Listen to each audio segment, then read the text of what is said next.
कैसे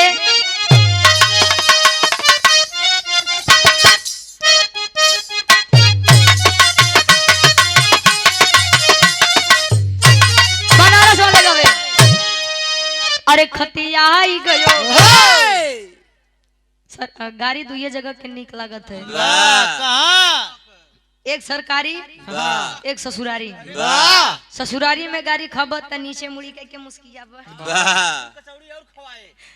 और जब सरकारी सुनबा ते आई के बैठी जाब बताओ ना कि दरोगा साहब आज बड़ी गरी है।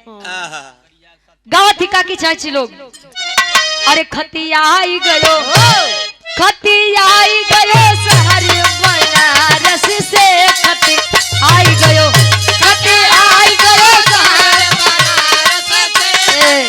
तनी सब बदला जौनपुर वाले गाँव में।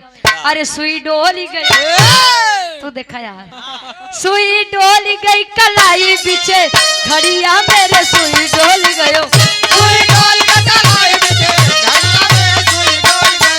सुई डोल के कलाई पीछे घड़िया खड़िया में यार राम राम जपा यार काहे का।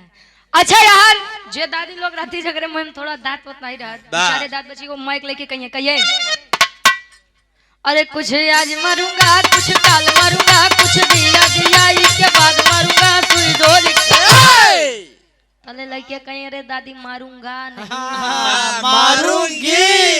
अरे तो हम का पता रे पढ़े लिखे पढ़ा लिखा नहीं अच्छा रहेगी।